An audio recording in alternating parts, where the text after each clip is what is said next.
Fico muito feliz por você ter nos encontrado. Seja bem-vindo. Nos ajude deixando o seu joinha e se inscrevendo no canal.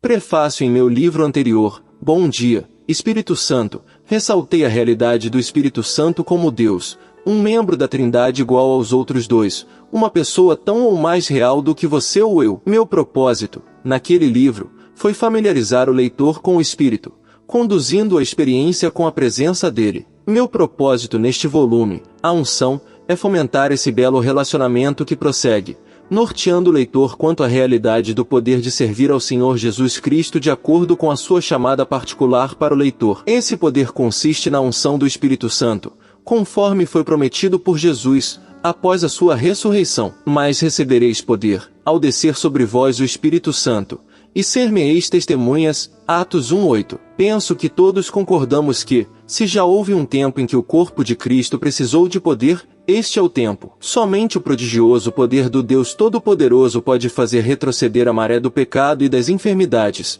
que está inundando o mundo em todos os continentes. A fraqueza não é a nossa herança como crentes, mas muitos dentre nós se têm conformado diante dessa situação. Todavia, a Bíblia afirma que nosso testemunho de Cristo pode ser confirmado com sinais. Mark 16:20. O cumprimento dessa promessa é o propósito da unção do Espírito, e equipar o leitor crente com esse tesouro oculto é o propósito deste livro. Primeiramente, deve haver a presença, e mais tarde aparecerá a unção. A unção não é a mesma coisa que o batismo no Espírito Santo, embora este seja fundamental. A unção é o poder de servir a Deus. O leitor reconhecerá, sem qualquer sombra de dúvida, quando a presença do Espírito Santo de Deus descer sobre a sua vida, pois então usufruirá de uma doce comunhão, e também reconhecerá prontamente quando ele lhe tiver conferido poder espiritual, mental e físico, a fim de batalhar contra os demônios e as enfermidades. Não se engane quanto a isso. Deus quer que você tenha esses dois grandes dons espirituais, e isso tornar-se-á uma realidade em sua vida, conforme você for avançando na leitura. Momentos transformadores de sua vida esperam por você, mais adiante. Que o Senhor o abençoe a cada dia, enquanto você avança, passo a passo. Servimos a um admirável e poderoso Deus. Um desastre em Detroit. Eu estava deitado em meu quarto de hotel, em Detroit. Estava descontraído, orando tranquilamente e adorando ao Senhor. Era uma noite de sábado, no ano de 1980. O relógio marcava meia-noite, e eu deveria pregar na manhã seguinte logo mais, à noite, em uma igreja situada assim que se saia da cidade. Após alguns poucos momentos, a presença de Deus entrou no quarto, com potência tal que as lágrimas começaram a rolar pelas minhas faces abaixo, enquanto eu era arrebatado pela sua glória. A maravilhosa presença do Espírito Santo que tinha revolucionado de tal maneira a minha vida, anos atrás, era tão patente que me desliguei de tudo. Antes que eu me desse conta, já eram 2 horas da madrugada, e eu continuava orando. Na manhã seguinte, levantei-me rapidamente, sentindo-me descansado e forte, e orei de novo, antes de partir para a reunião. Tive consciência de que aquela oração matutina nada teve de extraordinário, nem se parecia com o que eu tinha experimentado na noite anterior. Mas, de fato, teria sido difícil igualar-se com a oração daquela ocasião. Fui para a reunião e, chegado o momento certo, comecei a pregar. Abri a boca para dizer as primeiras palavras, e uma nuvem de glória desceu sobre o edifício. Era como se a glória Shekinah, a avassaladora presença do Deus Todo-Poderoso, tivesse chegado. Era uma presença densa, tão densa que quase não podia me mover. As pessoas começaram a chorar. Enquanto eu falava, algumas pessoas caíram de seus assentos no chão. Elas se encolhiam e soluçavam. A reação delas era algo notável. O que estaria acontecendo? Foi então que fechei os olhos e proferi a palavra: Jesus. A presença e o poder de Deus varreram o auditório de uma maneira maior ainda do que antes, e as pessoas, por toda parte, se comoveram. Não percebi uma só pessoa que não tivesse sido visivelmente tocada. Um homem, que estava a meu lado, disse: "Nunca senti a presença de Deus como a estou sentindo neste momento." Lágrimas rolavam pelo seu rosto. Eu sabia que ele estava com razão. Nunca antes eu havia sentido tão poderosamente, em um culto, a presença e a unção do Espírito Santo. Interrupção para o almoço. Terminada a reunião, estava marcado que eu almoçasse na casa de uma prima, que residia em Detroit. Eu não a via já fazia algum tempo, e tinha esperado muito por aquele almoço em companhia dela. Minha prima e seu esposo vieram receber-me quando cheguei cheguei e nos sentamos juntos à mesa, depois de nos termos saudado calorosamente, renovando a nossa amizade antiga. Tivemos um almoço delicioso, e a nossa conversa foi vivida e agradável. De súbito, quando ainda estávamos à mesa, almoçando, senti o toque do Senhor em meu coração. Eu já conhecia bem aquele sentimento. Ele me estava convidando gentilmente. Vai orar. Tomei um choque e respondi em meu coração: Senhor, não posso deixar a mesa agora. Estou almoçando com essas pessoas. Nem ao menos guiei o carro até aqui. O hotel fica a 45 minutos de distância, e não tenho como chegar lá agora. Além disso, como eu poderia levantar-me e ir-me embora bem no meio do almoço? Silêncio. Terminou o almoço, e o homem que me tinha trazido de automóvel levou-me de volta ao hotel. Mas eu estava tão exausto que, quando cheguei ao meu quarto, acabei dormindo um pouco. Quando cheguei ao culto, naquela noite, a multidão era o dobro do que tinha aparecido pela manhã. O poder de Deus tinha se manifestado de forma tão impressionante que as pessoas continuavam muito excitadas, cheias de antecipação acerca do culto da noite. Como sucederia naquela noite, se a reunião matinal havia sido tão poderosa? Foi tudo diferente. Levantei-me para pregar, mas, quando abri a boca, nada aconteceu, além de meras palavras. Não havia presença. Não havia nenhuma avassaladora unção do Espírito. Não havia poder. Fiquei debatendo-me. Eu nem sabia o que fazer em seguida. Podia observar, mediante as expressões de suas fisionomias, que muitos estavam indignados o que teria acontecido. A verdade era, nada estava acontecendo. Apenas algumas horas antes, eu tinha simplesmente dito a palavra Jesus, e o poder de Deus invadira o auditório. Pessoas tinham sentido o toque de Deus, chorando em sua presença. Mas agora, eu estava dizendo tudo quanto eu podia pensar, mas coisa alguma estava sucedendo. Finalmente, o culto terminou. Fora um desastre. Penso que não poderia ter voltado mais depressa a meu quarto de hotel. Corri para o interior do quarto, fechei rapidamente a porta e a tranquei. Que alívio! Aquela reunião parecia ter durado uma eternidade. Sentei-me na beira da cama e em minha mente repassei toda aquela provação. Eu estava confuso e atônito. Deus, o que aconteceu? Ainda hoje de manhã a tua presença foi tão dominante e o teu poder foi tão grande que eu quase não podia manter-me de pé em meio à tua glória. E as pessoas ficaram comovidas até as lágrimas. As palavras continuaram borbotando de minha alma. Foi como no céu. No entanto, hoje à noite, o que houve de errado? Por que o culto foi tão estéril, tão vazio da tua presença? Finalmente calei-me, e a voz suave e gentil do Espírito Santo sussurrou: lembra-te da hora do almoço, quando eu estava contigo, dizendo, vai orar? Mas preferiste ficar com a tua prima. Deste a tua prima e ao marido dela o lugar que cabe a mim. Tu os puseste adiante de mim. Muito quietamente, mas também na defensiva. Respondi, mas Senhor, eu não podia afastar-me. O que minha prima teria pensado de mim? A voz, que continuava suave e gentil, manifestou-se de novo. Isso faz parte do preço. Beni, estás disposto a pagar o preço pela unção? Já me tinha sido dito sim. Há poder na presença do Espírito Santo. Acerca do que escrevi no livro Bom Dia, Espírito Santo. E também há poder naquela unção que quero ensinar a você, leitor, neste livro. E, igualmente, há um preço que precisamos pagar para obter e reter essa unção. Aquele episódio em Detroit, repito, impressionou-me profundamente com todos esses três fatos. A presença do Espírito Santo leva-nos a viver no poder da unção, se estivermos dispostos a pagar o preço da obediência. Kathryn Kuhlman, que foi personagem tão importante na apresentação do Espírito Santo e das verdades tanto da presença quanto da unção do Espírito em minha vida, já me tinha falado sobre o preço. Ela também já tivera de pagar o preço. De igual modo, jamais me esquecerei dos encontros que tive com um crente inglês que era dotado de uma tamanha unção do Espírito em sua vida. De cada vez que me aproximava dele, as minhas pernas tremiam. Algumas vezes eu me sentia fisicamente debilitado, só de olhar para ele. Um dia, orei, Senhor, que a tua unção que deixa ele também esteja sobre mim. E foi então que o Senhor retrucou, em meu coração, paga o preço, e eu te darei a mesma unção. E qual é o preço? Indaguei. A resposta não foi dada de pronto, mas um dia, de súbito, a resposta foi dada pelo Espírito Santo. Ele me mostrou a resposta em Atos 4.13, vr. Então eles, vendo a intrepidez de Pedro e João, e tendo percebido que eram homens iletrados e indoutos, se admiravam, e reconheciam que eles haviam estado com Jesus. Essa é a chave, ter estado com Jesus, por muitas vezes e constantemente, e não apenas alguns minutos por dia, e nem apenas ocasionalmente. Em Detroit, eu tinha estado com Jesus em um sábado à noite, mas eu me recusará a estar novamente com ele mais tarde, quando ele me acenou para fazê-lo. A presença e a unção. Conforme você for lendo, aprenderá como o Espírito Santo pode conduzi-lo à experiência da plenitude do poder da deidade em sua vida, a cada dia e todos os dias.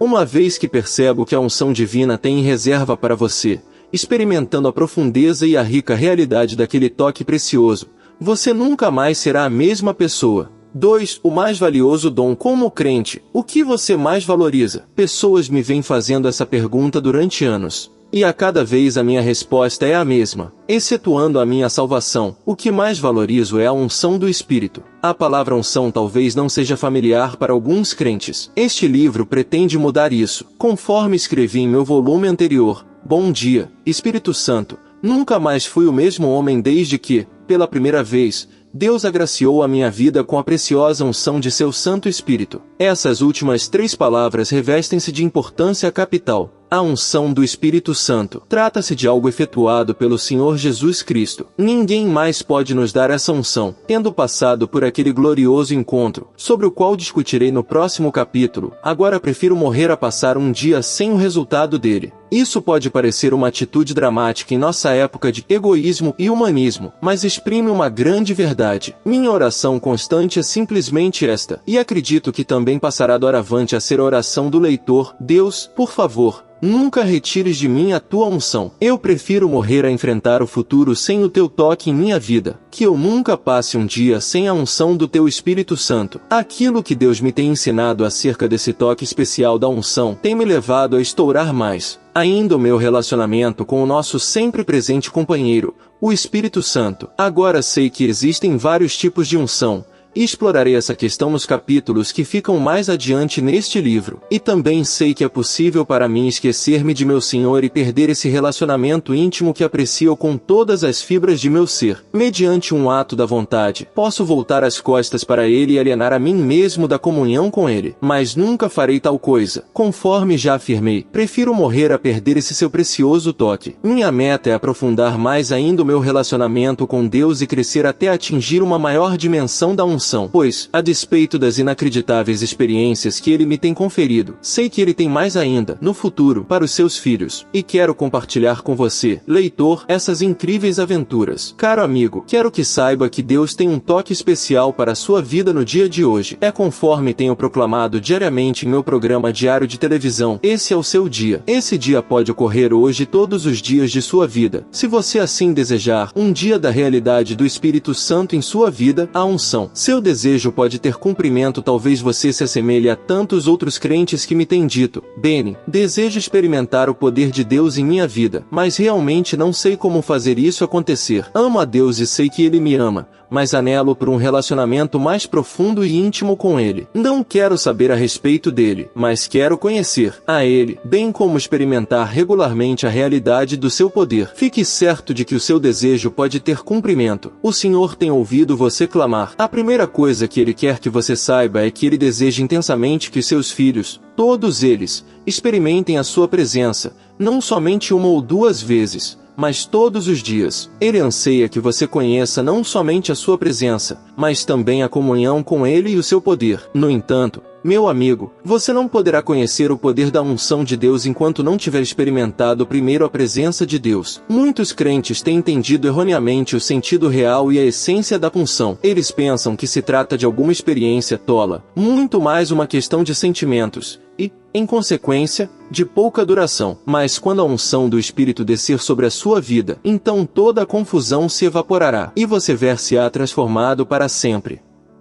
Lembro-me claramente da primeira vez em que senti aquele poderoso rio inundaste, poderoso e caudaloso da unção do Espírito, que perpassava por mim. Era como se eu estivesse envolvido em um cobertor de seu amor. Foi algo inconfundível. O calor de sua presença me cercou. As coisas ao meu derredor como que recuava para as sombras, enquanto eu me aquecia na presença do Espírito Santo. Não havia como enganar-me acerca de quem Ele era. Fui assoberbado pelo amor de sua proximidade. Sentia uma paz total, ao mesmo tempo que explodia dia de êxtase. Você também pode conhecer a Deus com essa profunda intimidade, ao experimentar a unção e o poder do Espírito, hoje, amanhã e sempre. Você já morreu para o seu próprio eu? Somente quando abandonamos o próprio eu, esvaziando-nos totalmente, podemos ser cheios da presença de Deus. Então, e somente então, podemos ver cumprido o trecho de Atos 1.8, a promessa de poder, sobre a qual discutirei mais adiante, em nossa vida. Pois quando a presença do Senhor nos envolve, então o seu poder pode começar a derramar-se sobre nós. Neste livro, falarei a meu leitor sobre a morte para o próprio eu, algo que soa tão ameaçador e impossível, e também mostrarei como vim experimentar, pela primeira vez, a unção do Espírito, e como aquele momento revolucionou minha vida. Conforme escrevi em Bom Dia, Espírito Santo, as coisas mudaram radicalmente para mim. Meu relacionamento com o Espírito de Deus tem se aprofundado constantemente desde aquele primeiro dia. Agora, ele faz parte de minha existência a cada dia e a cada hora. Nunca começo uma manhã sem convidá-lo a vir a capacitar-me a andar com ele durante todo aquele dia. Também é importante que você entenda que o Espírito do Senhor está vitalmente interessado em cada aspecto de nossa vida. Ele não divide as coisas em espirituais e seculares. Para ele não existem coisas seculares. Ele quer estar, e realmente está, envolvido em todas as coisas que dizem respeito à nossa vida. Na primeira parte deste livro, falarei a você sobre a pessoa divina chamada Espírito Santo. A grande maioria dos crentes conhece tão pouco dele, e, no entanto, ele é Deus. Eles o ignoram, nunca falando com ele, nunca lhe pedindo que venha fazer parte de sua vida minuto a minuto. Parecem preferir continuar rogando e implorando, então ficam irritados por não receberem respostas. Quão errado é tudo isso? Afirma a Bíblia: chegai-vos a Deus, e ele se chegará a vós. TG 4.8. É chegado o tempo de você fazer isso. É chegado o tempo de você dizer: aqui estou, Espírito Santo, vem andar comigo. Ajuda-me a receber o que o Pai tem para mim. Ajuda-me a ouvir o que o Senhor está dizendo. Quando alguém diz: vem, Espírito Santo, então cessa o caos e a confusão da vida no mundo. As trevas transmudam-se em luz. Seu coração vazio é replenado, e seus ouvidos são abertos para que possa ouvir a voz do Pai. Porquanto a voz de Deus far-se ausente para você sem a presença circundante do Espírito. Talvez você indague: por que o Espírito Santo, visto que ele é Deus e sabe todas as coisas, não nos ajuda e não nos dá aquilo de que precisamos? A resposta a essa pergunta é que ele é um perfeito cavalheiro, e nunca se intromete em nossa vida contra a nossa vontade. Mas no instante em que você lhe disser: Espírito Santo, ajuda-me a receber aquilo que estou pedindo, ele virá para ajudá-lo a receber, por intermédio de Jesus, aquilo que você estiver pedindo da parte do Pai. Como você deve estar percebendo, ele quer ter comunhão e companheirismo com você. Ele está procurando manter um relacionamento minuto a minuto, mediante o qual você poderá ter, efetivamente, a mente de Cristo, ver um coração 2.16. Quando o Espírito Santo torna-se uma realidade em nossa vida, ele prove uma avenida através da qual pode fluir a unção, o poder. Você está lembrado quando Pedro, Tiago e João estavam em companhia do Senhor, no momento da transfiguração, Mateus 17.1, uma nuvem os envolveu. O que seria aquela nuvem? Era o Espírito Santo. Quando lemos no Antigo Testamento a respeito da nuvem que descia sobre o tabernáculo, Êxodo 40.34, estamos lendo sobre o Espírito Santo. De igual modo, quando Jesus subiu ao céu, 40 dias depois de haver ressuscitado, uma nuvem o recebeu, Atos 1.19. Novamente, era o Espírito Santo. Por semelhante modo, quando Jesus voltar, ele estará envolto pela mesma nuvem, Atos 1.11. Naqueles casos em que o Senhor falou: de onde procedia a voz? Procedia da nuvem. O Espírito Santo é aquele que torna audível e clara a voz de Deus em nosso coração. Se você ainda não experimentou um andar diário no qual todas essas coisas são uma realidade em sua vida, é porque você ainda precisa compreender o que são a presença de Deus e a sua unção. Não pretendo limitar Deus e nem o que ele fará em sua vida, mas sei que, quando você receber a presença do Espírito, acontecerão 7 coisas notáveis em sua vida, todas elas referidas no 8º capítulo da Epístola aos Romanos. Essas coisas, por si mesmas, são dignas de toda a nossa busca. Você será liberado do pecado. Você, tal como tantos outros crentes, deve ter lutado contra alguma área de sua vida que não tem podido dominar durante anos. A Bíblia ensina que você não será libertado da lei do pecado, enquanto não estiver seguindo o Espírito, a retidão passará a fazer parte natural de sua vida. Quando você aprender a andar no Espírito, você não precisará fazer algum esforço hercúleo. Seu esforço em busca da retidão cederá lugar a um fluxo permanente e fácil. Sua mentalidade será transformada. Você será liberto da fixação mental sobre as coisas da carne, mas, ao contrário, haverá de pensar nas coisas do Espírito. Você sentir-se-á totalmente em paz. Porquanto Paulo ensina que a inclinação do Espírito é vida e paz. Você será curado da cabeça aos artelhos. Porquanto daquele que dos mortos ressuscitou a Cristo também revivificará os vossos corpos mortais, algo que a grande maioria dos membros do corpo de Cristo precisa desesperadamente. Você receberá a morte total para o eu e a plena vida de Deus. Porquanto Paulo disse que se pelo Espírito mortificardes as obras do corpo, vivereis. Você receberá intimidade com o Pai, quando, por meio do Espírito, você contemplar a sua face, a fim de dizer-lhe, Abba, Pai, Papai. Acima de tudo isso, você receberá poder para servir ao Todo-Poderoso. E depois de ter me encontrado pessoalmente com tantos crentes, em cruzadas de milagres por todo o nosso país, sei que você também está, faminto disso, disposto a pagar o preço mencionado no primeiro capítulo deste livro. Sinto-me transbordante por ser capaz de compartilhar com você essas experiências e esses discernimentos, porquanto sei que a presença do Espírito Santo e a unção, multiplicadas entre os milhões de crentes que existem no mundo, será a maneira por intermédio da qual o Senhor haverá de alcançar as almas necessitadas do mundo,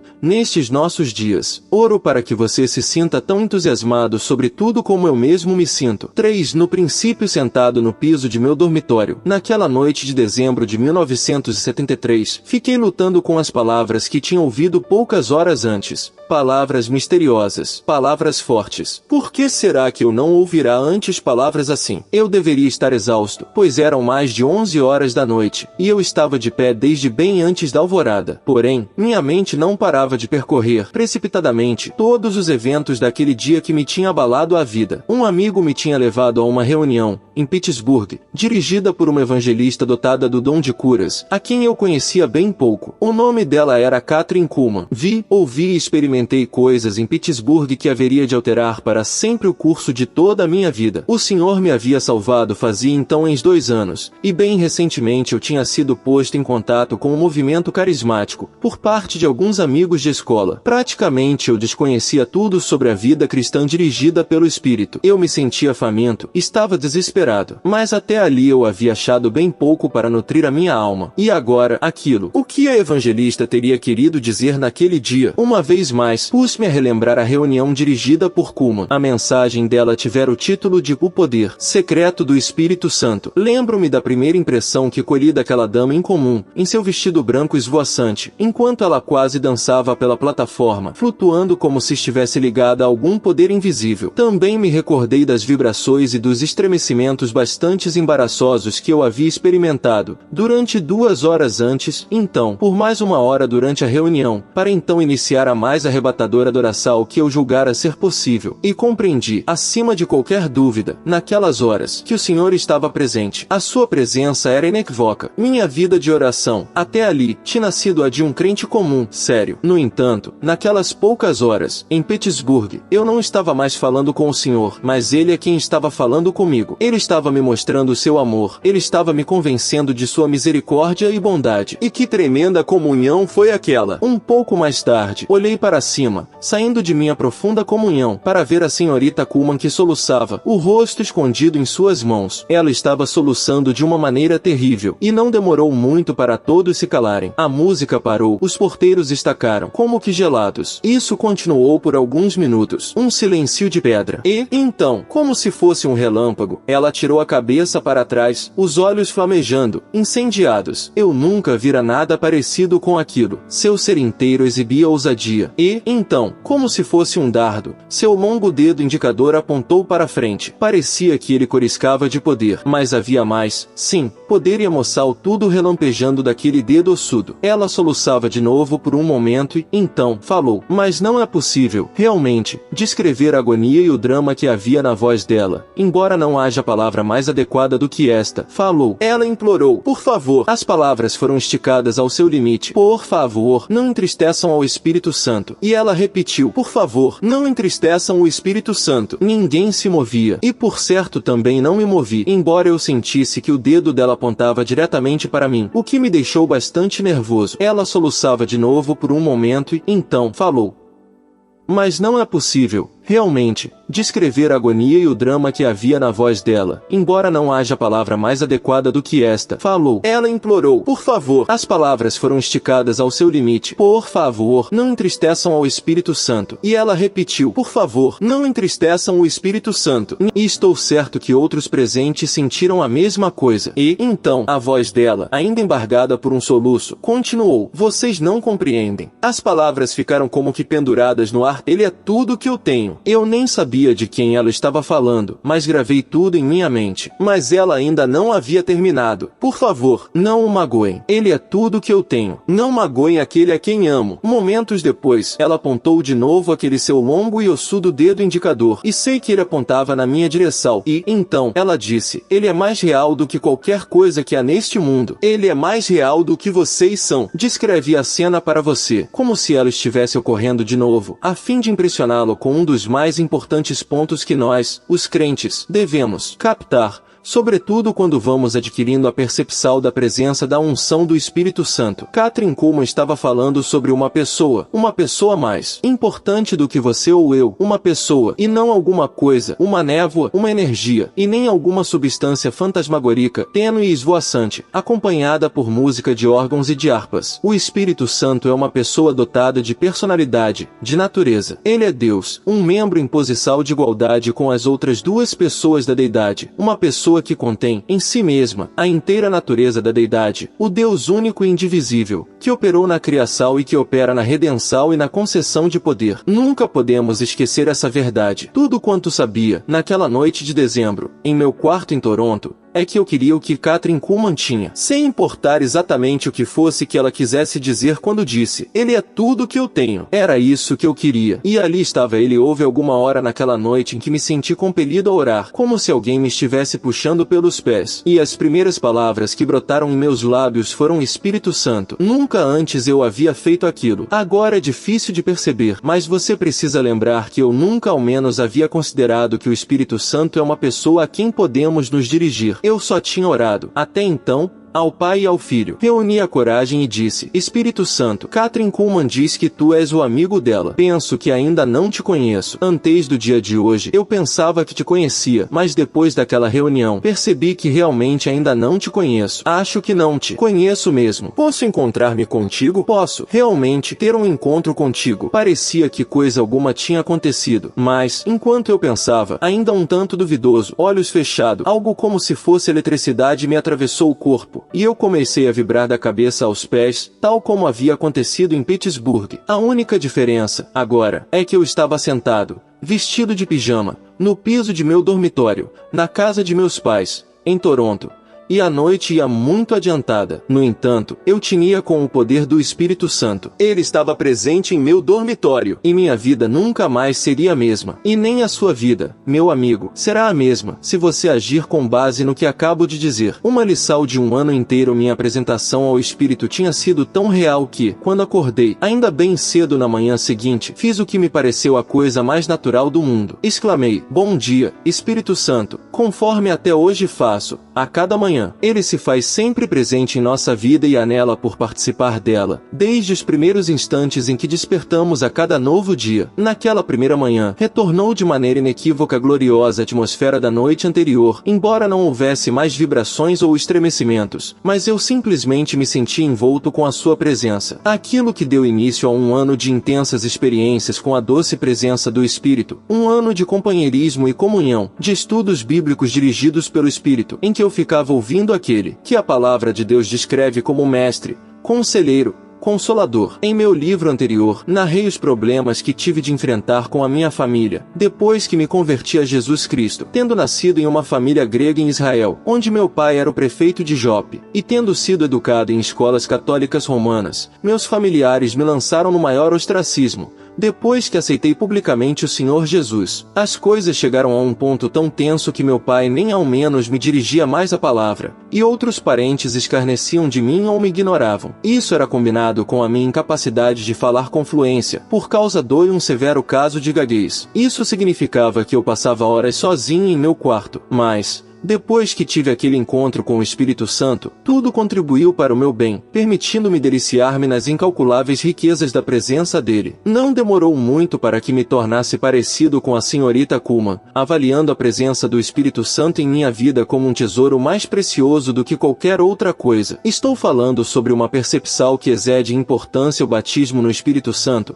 o falar em línguas e outros aspectos normais da vida cristã carismática, que eu já havia experimentado. Sim, eu costumava falar em línguas, e frequentava Coração Fidelidade, uma igreja carismática. Mas aquela experiência com o Espírito foi mais preciosa do que tudo isso. O Espírito Santo tornou-se real para mim. Ele se tornou o meu companheiro. Quando eu abria a Bíblia, sabia que ele estava ali comigo, como se estivesse sentado ao meu lado. Ele me ensinava com paciência e me amava. Naturalmente, eu não contemplava o seu rosto, mas sabia onde ele estava. E foi assim que comecei a conhecê-lo pessoalmente. Jesus asseverou que não abandonaria os seus discípulos, você e eu, e nem os deixaria órfãos, mas que enviaria alguém para estar conosco e nos guiar. E agora eu estava entendendo, em primeira mão, que ele tinha cumprido a palavra. O propósito é revelado, é imperativo que eu repita um episódio já narrado em Bom Dia, Espírito Santo, a fim de pôr em melhor perspectiva essas notáveis experiências, e mostra que a vida cristã não tem por finalidade ser um clube tipo abençoa-me e dá-me. Após numerosas indagações feitas ao Senhor sobre por que ele me estava permitindo experimentar a realidade de sua presença, tive uma visão assustadora. Vi alguém, defronte de mim, envolto por chamas e movendo-se de forma incontrolável.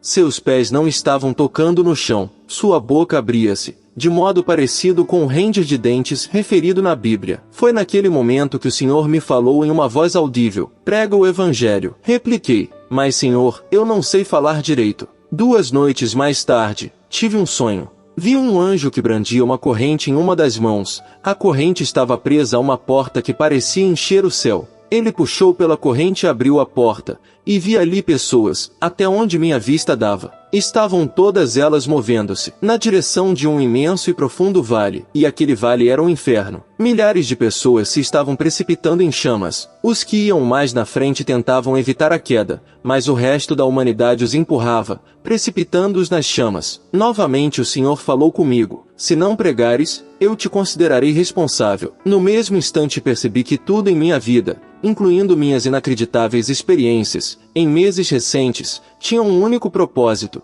impulsionar-me para pregar o Evangelho. Uma mudança espetacular. No início de dezembro de 1974, visitando Stan Shirley Phillips, em Oshawa, cerca de 50 quilômetros a leste de Toronto, eu não havia contado a ninguém as minhas experiências, sonhos e visões. Mas isso haveria de mudar. Perguntei a eles: posso contar a vocês uma coisa? Ambos balançaram a cabeça, em sinal de expectação, e, então, derramei diante deles o meu coração, pelo menos até onde minha gaguez me permitiu fazê-lo. Eles mostraram-se muito pacientes e ficaram me ouvindo por quase 3 horas. Finalmente, Stan me interrompeu e disse com grande entusiasmo: Benny, esta noite você deve vir à nossa igreja, para compartilhar essas maravilhas. Stan e Shirley faziam parte de um grupo de cerca de 100 pessoas chamado Siló, na Assembleia de Deus Trindade, em Oshawa. E, assim fui com eles naquela noite. Cabelos longos, vestes casuais, gaguejando, e tudo mais. Eu não sabia o que aconteceria, eu só sabia que o Senhor me tinha ordenado pregar o Evangelho, mas eu chegará a pensar que a pregação provavelmente devia ser realizada por meio de folhetos. Durante a primeira parte da reunião,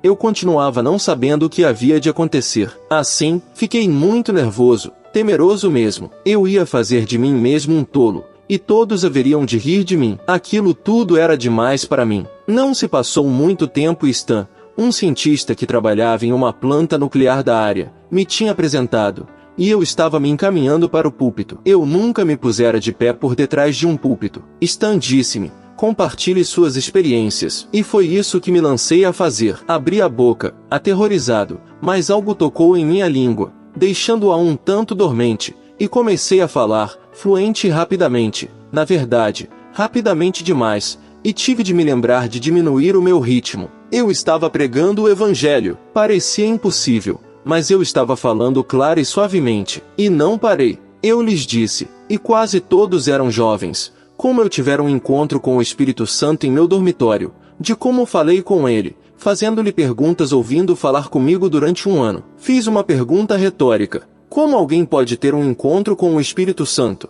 Eu mesmo respondi, de joelhos, deitado de costas, andando pelo quarto, orando. Ninguém tem um encontro com ele cantando algum hino. E pressionei um pouco mais. Só há uma maneira de chegarmos ao Pai, ao Filho e ao Espírito Santo, ou seja, através da oração. Continuei falando nesse tom por cerca de 1 hora e, então, percebi que deveria estar chegando a um final. Mas eu queria falar sobre Moisés, pois o Espírito me tinha dado um discernimento que continua me deixando admirado até hoje. E, de súbito, fiquei de veras ousado. Moisés fez um pedido ao Senhor. Ora, ninguém pode fazer um pedido assim enquanto não tiver chegado ao Santo dos Santos, disse eu. Foi em um tempo 40 dias mais tarde, antes que ele pudesse fazer o pedido. Lembrem-se que Deus havia tocado nele, iniciando a comunhão, a adoração, a beleza, o êxtase, a presença do Todo-Poderoso, quando Moisés recebeu grande ousadia na fé. E foi então que ele pôde pedir, mostra-me a tua glória. Ele havia pago o preço, asseverei. Moisés estava dizendo, Senhor, tenho estado aqui em cima contigo durante esses últimos 40 dias. Nada mais resta de minha carne. Agora, deixe-me ver a tua glória. E Deus passou diante dele. E, embora tenha visto somente as costas do Senhor, ele viu a glória, a maravilha de Deus. Baixei a cabeça e pensei, vou orar. Em meu quarto, eu sempre me movia, como se estivesse estonteado, e chegava mesmo a cair no chão, enquanto convidava a presença do Espírito Santo. Isso me ensinou a procurar algum lugar seguro onde ficar de pé ou ajoelhar-me, chegando mesmo a encostar-me contra alguma parede. Mas eu não esperava que algo similar viesse a ocorrer em uma reunião pública. Assim, levantei minhas mãos e disse, Espírito Santo, és bem acolhido aqui. Por favor, vem. Instantaneamente, o poder de Deus atingiu aquele lugar. Pessoas começaram a chorar, e muitas caíram no chão. Ó Deus querido, o que faço agora? Voltei-me para o homem que estava dirigindo a reunião, na esperança que ele viria e tiraria de minhas mãos a direção do culto. Porém, quando me voltei e apontei na direção dele, ele caiu para trás bem 1 metro. Eu tinha tentado fazê-lo aproximar-se de mim, e, de súbito, ele ficou ainda mais longe de mim. Ninguém podia aproximar-se de mim. E foi então que me dei conta de que, durante todos aqueles meses, naquele ano que se passará, qualquer pessoa que tivesse estado no mesmo aposento comigo, teria caído também sob aquele poder. O líder fez várias tentativas para aproximar-se de mim, mas de cada vez em que o fez, bateu contra a parede. Finalmente, apenas falei com as pessoas. Muitas delas estavam ajoelhadas, chorando ainda. Falei-lhes um pouco mais sobre a pessoa do Espírito Santo. Finalmente, terminei não orando mais. Lemos em Isaías 10:27. E acontecerá naquele dia, que a carga será tirada do teu ombro, e o seu jugo do teu pescoço, e o jugo será despedaçado por causa da unção. E foi exatamente o que aconteceu ali. O domínio do diabo sobre as vidas é destruído quando nos vem a unção do alto. Esse foi o caso comigo e com a minha língua, e assim aconteceu com aquelas pessoas. Naquela reunião, conforme cheguei a perceber mais claro posteriormente, atividade religiosa, falar em línguas em voz alta, gemidos e suspiros não são requisitos prévios necessários para que se revele o poder de Deus. Na maioria das vezes, essas coisas servem de empecilhos, porquanto procedem da carne. Mas Deus quer demonstrar um poder real. Nosso desejo central não deveria ser receber os dons espirituais, mas a presença e o poder de Deus. Os dons espirituais talvez não transformem a sua vida, mas a presença e o poder de Deus certamente a transformarão. E era isso que eu estava provando pela primeira vez, naquela noite, em Osava. Conforme eu já disse por centenas de vezes ao longo dos anos, Deus nunca chega tarde. Ele nunca se manifesta cedo demais, mas também nunca o faz tardiamente. Quando minha língua ficava dormente, eu simplesmente dizia, é agora, e começava a falar. A unção do Espírito havia chegado, eu tinha sido curado da gaguez, e minha pregação adquiria poder. Miraculosamente, teve início o meu ministério, expandindo-se como se fosse um cogumelo. Virtualmente chegavam a cada dia da parte de igrejas e comunhões diversas, para que eu ministrasse. É importante observar que eu havia experimentado pela primeira vez a presença do Espírito Santo 1 ano antes, e que me havia ensinado, meticulosa e amorosamente, reassegurando-me, consolando-me e amando-me por um ano inteiro. Eu tinha obedecido ao Senhor conforme a mais plena extensão de meu entendimento, e a unção me tinha sido dada, tal como acontecerá também com você. Essa unção destina-se a todos os crentes. Uma vez que um crente aprenda o que a unção reserva para ele, uma vez que experimente a profundeza e a rica realidade daquele toque precioso, a vida adquirirá um novo significado, quando esse crente mover-se até ao lugar de culto que o Senhor tem para ele. Uma forte advertência. Nunca me esquecerei de minha volta de Osava para casa, naquela noite. Eu estava zonzo, deitado em minha cama. Uma hora mais tarde, eu continuava estonteado, boquiaberto diante dos eventos daquela noite. Eu tinha visto o verdadeiro poder de Deus. Tinha recebido um vislumbre, embora muito fugidio, da resposta à declaração de Kathryn Kuhlman: se você encontrar o poder, se você encontrar o poder, você encontrará o tesouro do céu.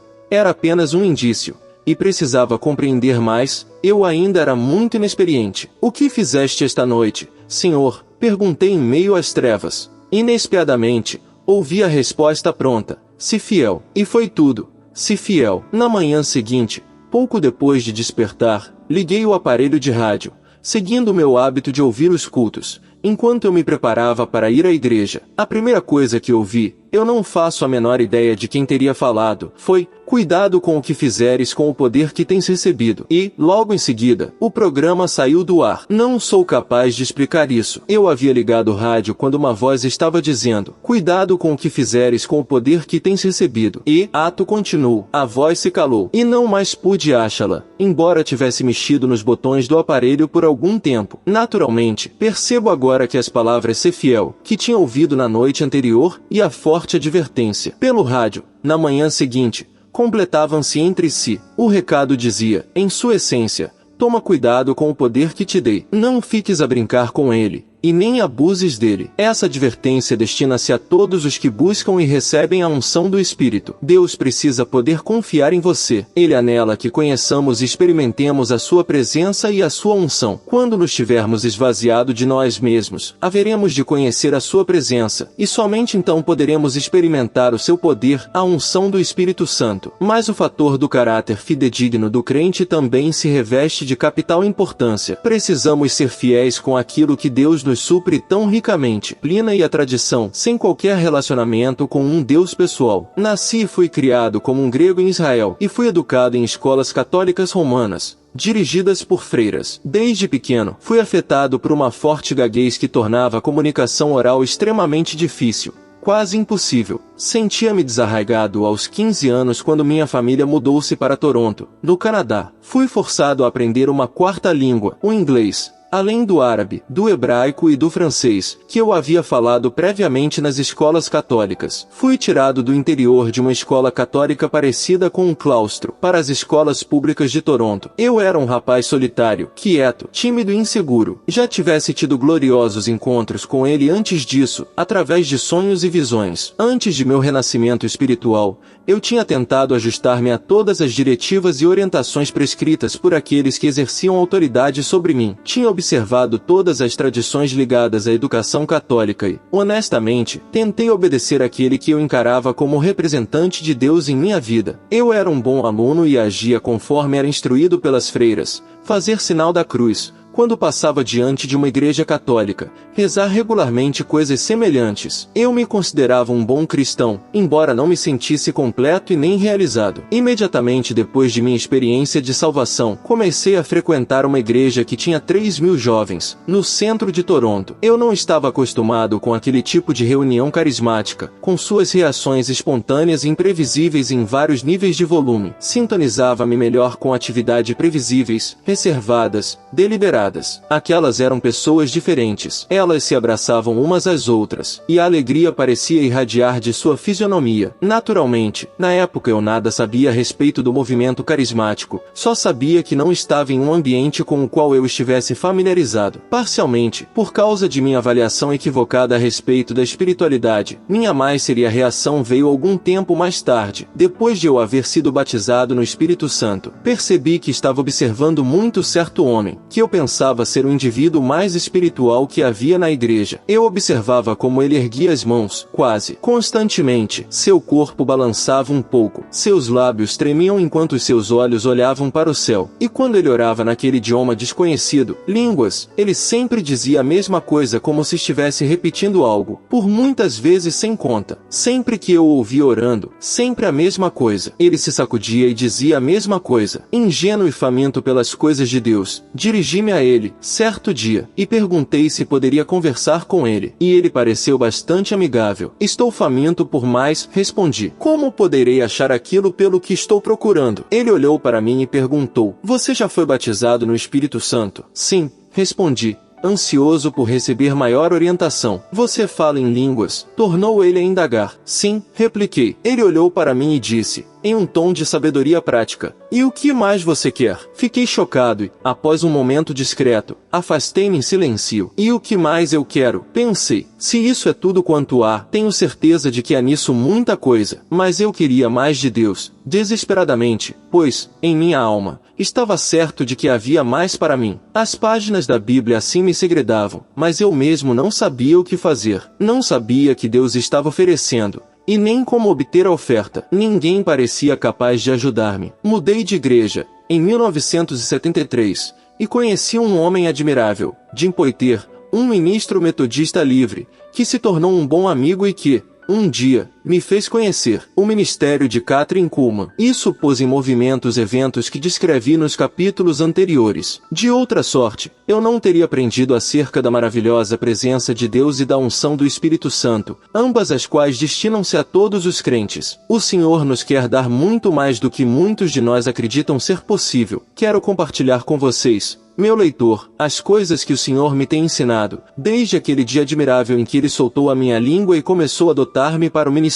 Essas maravilhosas possibilidades também são para vocês. Minha oração é que Deus o inspire e o faça avançar, a fim de que, juntos, possamos cumprir o seu plano para o período extraordinário no qual estamos vivendo. Como tudo começou antes que eu compartilhe das maneiras pelas quais o Senhor me ensinou e me concedeu poder para o ministério, quero levá-lo de volta a algum tempo anterior, prestando-lhe maior discernimento quanto àquele glorioso dia, em Pittsburgh, quando me encontrei com o Espírito Santo, em uma reunião dirigida por Kathryn Kuhlman. Aquele dia de 21 de dezembro de 1973 começou às 5 horas da madrugada, na manhã subsequente em que meu amigo, Jim Poitier, e eu tínhamos feito uma viagem, em companhia de um numeroso grupo, em um ônibus alugado, de Toronto a Pittsburgh, em meio a uma terrível tempestade de neve. Apenas 4 horas antes tínhamos ido deitar-nos em nossas camas, em um hotel. Jim insistiu que fossemos até a primeira igreja presbiteriana, no centro de Pittsburgh, aí pelas 6 horas da manhã,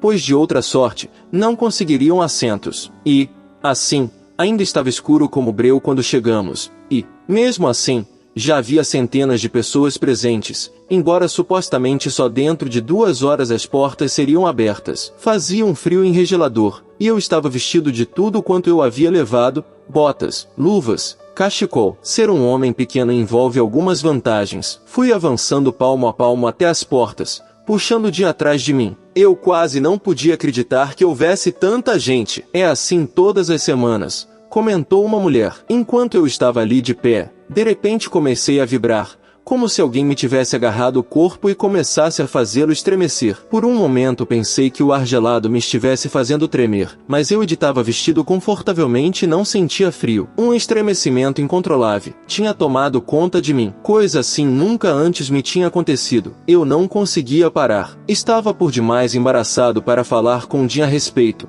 mas podia sentir que os meus próprios ossos se estavam entrechocando. Eu sentia mais forte os estremecimentos nos joelhos e na boca. O que está sucedendo comigo? Perguntei a mim mesmo. Será o poder de Deus? Eu não estava entendendo nada. Uma corrida para a frente. As portas estavam prestes a abrir-se, e a multidão pressionava para a frente, ao ponto de eu quase não me poder movimentar. No entanto, a vibração não parava. Disse Jim: Benny, quando aquelas portas se abrirem, corra o mais depressa que você puder. Por quê?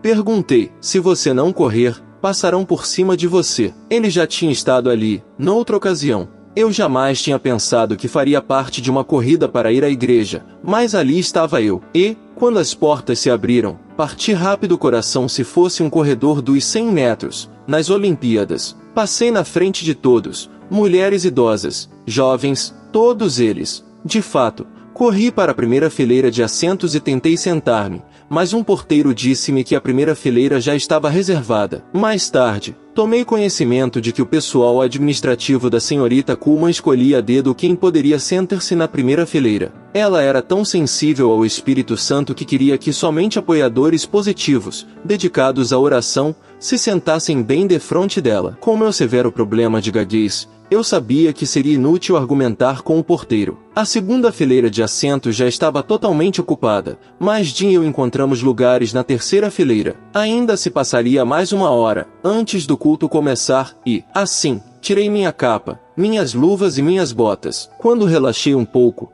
percebi que estava tremendo mais ainda do que antes. Simplesmente eu não conseguia dominar-me. As vibrações percorriam meus braços e minhas pernas, como se eu estivesse amarrado a alguma espécie de máquina de agitar. A experiência era totalmente desconhecida para mim. Para ser honesto, eu estava assustado. Quando o órgão começou a tocar, tudo em que eu podia pensar era que eu estava tremendo. Mas não era uma sensação doentia. Não era como se eu estivesse sendo afetado por algum resfriado ou vírus. De fato, conforme o tempo passava, mais aquilo se tornava bonito. Era uma sensação incomum, que nem ao menos parecia física. Experiência era totalmente desconhecida para mim. Para ser honesto, eu estava assustado. Quando o órgão começou a tocar, naquele momento, como se tivesse saído de parte alguma, apareceu Kathryn Kuhlman. Em um instante, a atmosfera dentro do edifício pareceu eletrificar-se. Eu não sabia o que esperar. Não sentia coisa alguma em meu redor. Não houve vozes, nem anjos celestiais cantando. Nada. Tudo quanto eu sabia era que eu estava tremendo fazia nada menos de 3 horas. E, então, quando os canticos começaram, notei que eu estava fazendo algo que nunca tinha esperado fazer. Eu estava de pé, minhas mãos estavam erguidas, e lágrimas me desciam pelo rosto, enquanto todos cantávamos o hino Quão Grande És Tu. Era como se eu tivesse explodido. Nunca antes as lágrimas me tinham descido tão depressa rosto abaixo. E depois ainda falam de Estache. Era um sentimento da mais intensa glória. Eu não estava cantando da maneira como normalmente canto na igreja. Cantava com todo o meu ser. E quando chegamos às palavras, canta minha alma, meu Salvador e Deus, a ti. Literalmente eu estava cantando com a minha própria alma. Eu me sentia tão perdido no espírito, naquele hino, que foram necessários alguns momentos para que eu percebesse que haviam parado aqueles estremecimentos. Mas a atmosfera do culto prosseguiu. Penso que eu tinha sido arrebatado. Eu estava adorando acima de qualquer coisa que eu já havia experimentado. Era como ter enfrentado a verdade espiritual, face a face. Se alguém estava sentindo a mesma coisa, não sei dizer. Em minha experiência de jovem crente, Deus havia tocado em minha vida, mas nunca como naquele dia. Como se fosse uma onda eu estava ali de pé. Enquanto continuava a adorar ao Senhor, abri os olhos para olhar ao redor, porquanto, de súbito, senti uma lufada de vento. Eu não sabia de onde o vento estava vindo. Era gentil e suave como uma brisa. Olhei para as janelas com vitrais coloridos, mas estavam todas fechadas, e tinham sido postas alto demais para permitirem que aquela brisa entrasse. A brisa incomum que eu senti, entretanto, assemelhava-se mais a uma onda. Senti que me desceu por um braço e subiu pelo outro. Eu sentia que a brisa realmente se movia. O que estava acontecendo? Poderia eu reunir coragem suficiente para dizer o que eu estava sentindo? As pessoas talvez pensassem que eu estava enlouquecendo. Durante o que me pareceu uns 10 minutos, as ondas daquele vento continuaram a passar por mim.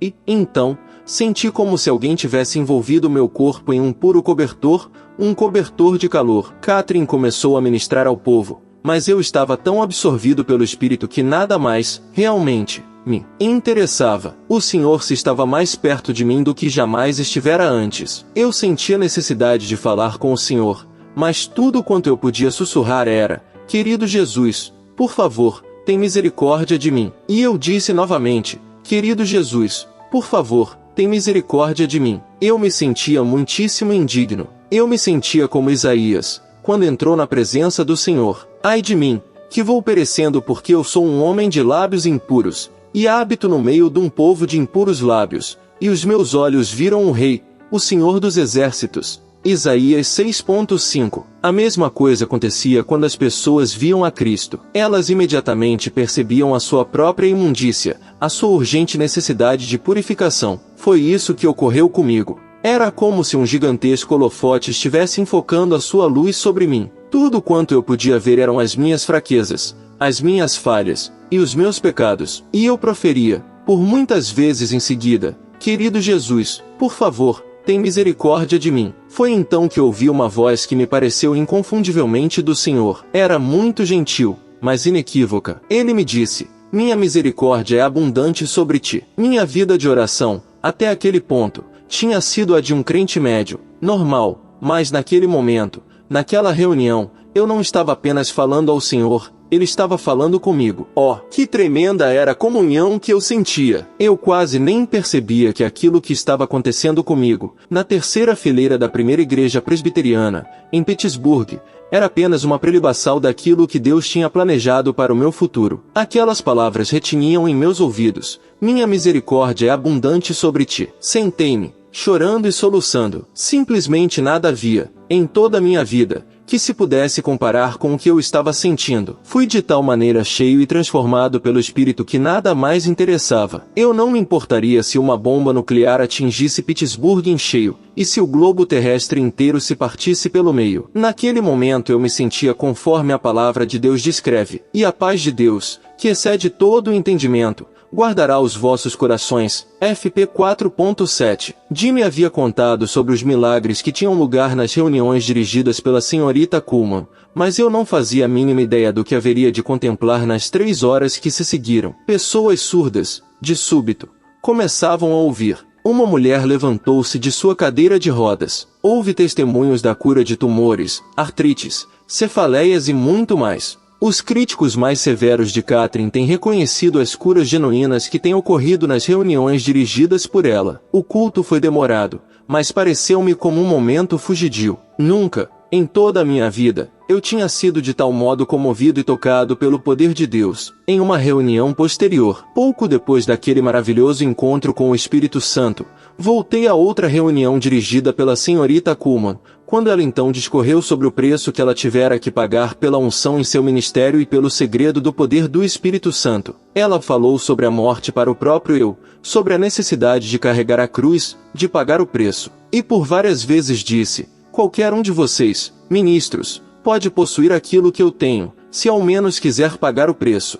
Naquele culto, comecei a entender que existe uma experiência superior, algo mais do que apenas a presença do Espírito Santo. Há uma unção, um poder dado para o crente poder servir, e que isso vem através do pagamento do preço. Compreendendo o preço em que consiste esse preço, foram necessários muitos anos para que eu chegasse a essa compreensão, a qual agora quero compartilhar com o meu querido leitor. Disse Davi, no Salmo 63, VR, ó Deus, Tu és o meu Deus, ansiosamente te busco. A minha alma tem sede de ti. A minha carne te deseja muito em uma terra seca e cansada, onde não há água. Assim no santuário te contemplo, para ver o teu poder e a tua glória. Davi tinha percebido um lampejo do poder e da glória de Deus e agora estava anelando por eles. Porém, como ele poderia obter esse poder e essa glória? Foi ao considerar essa passagem que o Espírito Santo começou a abrir os meus olhos e fazer-me entender o que a senhorita Kuhlman queria dizer acerca de pagar o preço e acerca da mortificação. Davi declarou que a sua carne almejava por Deus, ao mesmo tempo que a sua alma se sentia sedenta. Entre mentes, Isaías 26.9, afirmou que, com o seu espírito, ele procurava diligentemente por Deus. Assim sendo, temos a carne anelante por Deus, a alma sedenta por Deus e o espírito procurando por Deus. É digno de nota que nos relatos mosaicos acerca do tabernáculo achamos estes pontos: o átrio externo, que simboliza a carne, o lugar santo, que simboliza a alma, e o santo dos santos, que simboliza o espírito. O anelo ocorre no átrio exterior, a sede ocorre no lugar santo, e a procura no santo dos santos. E, assim, que anelamos por Deus, entramos em oração, que é o ponto onde Deus começa a tratar com a carne, a fim de crucificá-la. Esse é um lugar de luta, pois, quando dobramos os joelhos a cada dia, tudo quanto podemos pensar, a princípio, é na culpa, nas nossas falhas e nas nossas profundas necessidades. Repetimos nossas declarações por muitas e muitas vezes, enquanto Deus parece estar a milhões de quilômetros de distância e perguntamos se estamos chegando a algum lugar. Queremos cair no sono, iniciar um período de descanso, qualquer coisa. O que não percebemos de imediato é que, quanto mais tempo nos demoramos a orar, menos da carne permanece conosco. Esse tipo de morte começa quando estamos prostrados de joelhos, e em breve, quando Deus termina de crucificar a carne, percebemos que houve um irrompimento, sentimos-lo mesmo, e, de súbito, nossas orações tornam-se reais. Um rio começa a jorrar de nosso interior, e nossas palavras passam a revestir-se de significado. A presença de Deus aparece, e algo bem real nos acontece. Talvez até comecemos a chorar. Esse irrompimento pode durar por meia hora, uma hora, ou mesmo por mais tempo. Durará o tempo que for necessário no caso de cada crente, tudo dependendo de onde nos achamos com o Senhor, de nosso relacionamento com Ele. Deus precisa acabar com os ídolos e com os pecados ocultos no coração do crente. Quaisquer Isaques que estejam ocultos em nosso coração precisam morrer. Era isso que Deus estava fazendo com Abraão. Se você não tiver orado faz muito tempo, então não poderá esperar que esse rompimento ocorra somente depois de 1 minuto ou 2. Lembremos-nos que essa é uma questão diária. O irrompimento não ocorre de uma vez para sempre. Disse Paulo, em Coríntios 15:31, cada dia morro, haverá um conflito, cada vez que entramos nessa forma de oração. A presença e a unção não são dadas somente porque morremos faz 20 anos, mas nos são conferidas hoje, porque morremos hoje pela manhã. Deus não se utiliza de restos. Você saberá quando houve o irrompimento em sua vida porque o senso de culpa desaparecerá. A ausência do senso de culpa significa que você irrompeu para o outro lado. Você o buscou e o encontrou, em algum ponto, pois manifestar-se-á a sede por Deus. A sua alma terá sede de Deus. Escreveu Davi, em Salmos 42.1,2. Como o servo brama pelas correntes das águas, assim suspira a minha alma por ti, ó Deus. A minha alma tem sede de Deus, do Deus vivo. Quando entrarei e me apresentarei ante a face de Deus. É precisamente isso que acontece conosco. Nossa alma tem sede de chegar à presença do Deus vivo, ela tem sede de sua presença. A linguagem metafórica de Davi é perfeita. Uma corça busca água por duas razões. Uma, por estar sedenta, e, outra, por estar sendo perseguida por algum outro animal. A corça sabe que o seu cheiro perder-se-á se ela chegar à beira da água. Assim, estará em segurança. Outro tanto sucede conosco, os crentes. Temos sede da presença de Deus porque a sua presença nos satisfaz a alma, e porque nenhum adversário poderá então tocar em nós. O diabo não poderá achar-nos. Essa também é uma das razões pelas quais Davi escreveu, Tu és o lugar em que me escondo, SL 32:7. E, assim, quando encontramos aquela água pela qual a nossa alma se sente sedenta, o louvor começará a brotar de dentro de nós. O crente reconhece que chegou ao lugar santo, onde o louvor é genuíno. Desaparecerá o declarações preparadas de antemão como, Louvado seja Deus. Obrigado, Senhor. Antes o louvor tornar-se-á real. Cada aspecto de nosso ser estará agradecendo ao Senhor, até mesmo por aquelas coisas pelas quais, uma hora atrás, não sentíamos que podíamos agradecer-lhe. Tudo tornar-se-á então muito bonito. E agora, o Santo dos Santos, você está lembrado de que, em Salmos 63.2, VR, Davi falou querer ver o poder e a glória de Deus? Isso ocorre no terceiro estágio do pagamento do preço, a busca e a morte para o próprio eu no Santo dos Santos, um símbolo do Espírito. Esse é o lugar onde nada dizemos, nem nada fazemos. O crente, chegando ali, não ora, também não canta, mas recebe. Esse era o lugar para o qual Davi apontou, quando disse, em Salmos 42.7, um abismo chama outro abismo, ao ruído das tuas catadupas. Todas as tuas ondas e vagas têm passado sobre mim. No átrio exterior, minha boca falava com Deus. No lugar santo, minha alma estava falando. No Santo dos Santos, meu espírito é que fala. Um abismo chama outro abismo. É aí que nasce a oração sem cessar, onde nos aquecemos sob a glória de Deus. Ali não estamos mais anelando. Não estamos mais sedentos. Estamos bebendo. Escreveu Davi, em Salmos 46.10, Aquietai-vos, e sabei que eu sou Deus. No Santo dos Santos, O crente fica tão cheio que não consegue falar. As palavras tornam-se inadequadas. O crente fica totalmente na presença de Deus. O crente não está mais interessado naquilo que Deus pode fazer por ele, mas está interessado em conhecê-lo. Aqueles que experimentam isso são aqueles a quem Deus pode confiar a sua unção, conforme o leitor verá mais adiante. Deus não confia sua unção àqueles que não o amam, os quais não lhe dão o primeiro lugar em tudo. Deixe-me assegurar-lhe que, quando você chegar a entrar no Santo dos Santos, em uma base diária, isso tornar-se-á mais natural e imediato. Talvez não seja preciso mais meia hora para que haja o irrompimento. Pode tomar apenas 5 minutos. Comigo já houve ocasiões em que no segundo em que eu disse-lhe Senhor, a coisa aconteceu. Ademais, quanto maior for o tempo em que permanecermos na presença de Deus, mais essa presença roçará conosco. Tudo vai se tornando mais denso, diria você. Para exemplificar, na primeira vez em que você conseguir o irrompimento, talvez você saia de seu quarto e diga à esposa, olá, e ela reconhecerá que você tem estado na presença de Deus. Uma semana mais tarde, tendo você passado e mais tempo na presença do Senhor, você sairá do quarto e, antes que diga uma só palavra, ela sentirá a glória. Você não precisará dizer coisa nenhuma.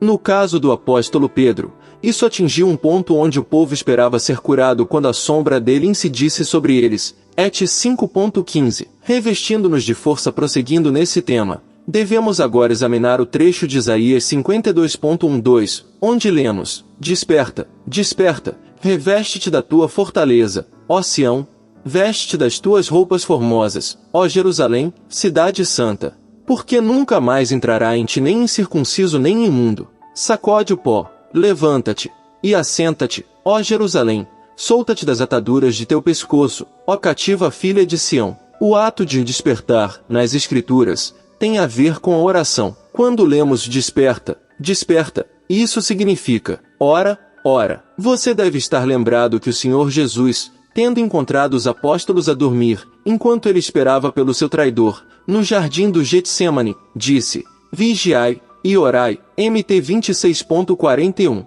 Isso equivaleu a dizer, permanecei despertos e orai, estai alertas. Trata-se de uma ordem. Cumpre-nos orar. O passo bíblico de Jeremias 10.25 mostra-nos que Deus julgará aqueles que não se dedicam à oração, as gerações que não invocam o teu nome, juntamente com o mundo. Temos recebido ordens de buscar o Senhor, e, assim, a passagem começa por dizer-nos para despertarmos, sacudir para longe a letargia, pagar o preço, buscar ao Senhor com todas as nossas forças, entrar em uma profunda oração, um profundo amor, tornando-o a nossa prioridade de número 1. E, então, 6 coisas haverão de ocorrer. Haveremos de revestir-nos de forças espirituais, poder contra Satanás, poder contra o pecado, poder contra a tentação. As fraquezas de caráter desaparecerão. Haveremos de revestir-nos de novas vestes santas, as vestes de justiça. O pecado não mais poderá influenciar-nos. Os incircuncisos e imundos não mais quererão tomar parte conosco. Não teremos mais qualquer comunhão com os ímpios. Pararemos de correr de um lado para outro,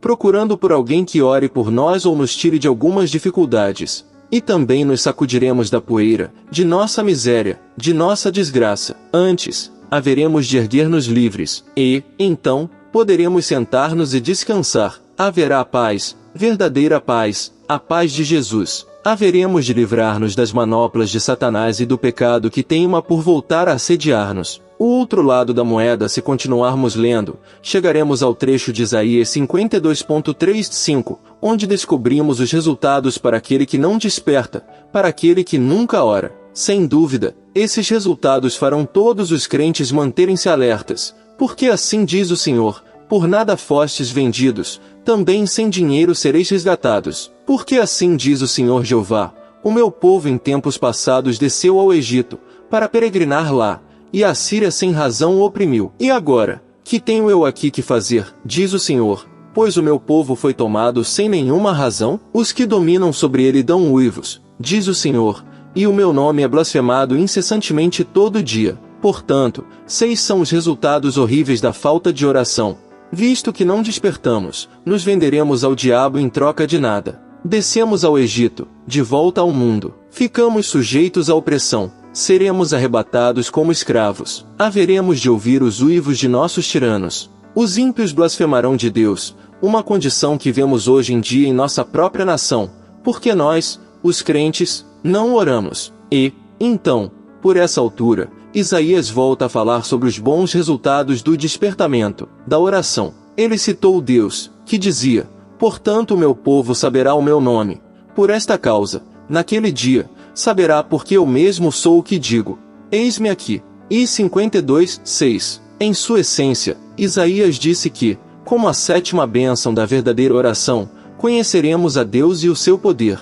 Finalmente, aquele que se dispõe a pagar o preço será usado para o maior serviço possível ao Senhor, ou então, conforme disse Isaías, em 52:7, quão suaves são, sobre os montes, os pés do que anuncia as boas novas, que faz ouvir a paz, do que anuncia o bem, que faz ouvir a salvação, do que diz a Sião, o teu Deus reina. Um tempo de decisão depois que entendi, mediante o ensino do Espírito Santo, o que significa pagar o preço, conforme dizia a Sra. Kuhlman, ou seja, desperta, desperta, em outras palavras, ora, ora. Então, tomei a decisão de que eu pagaria o preço. Compreendi, afinal, sobre o que ela estava falando, quando declarou: se você encontrar o poder, você encontrará o tesouro do céu. A decisão de pagar o preço e de orar é algo que cada crente deve resolver por si mesmo. Ninguém pode resolver isso em lugar dele. Paulo escreveu de maneira pungente, em 1 Coríntios 9:27, antes subjugo o meu corpo, e o reduzo à escravidão, para que, pregando aos outros, eu mesmo não venha de alguma maneira a ficar reprovado.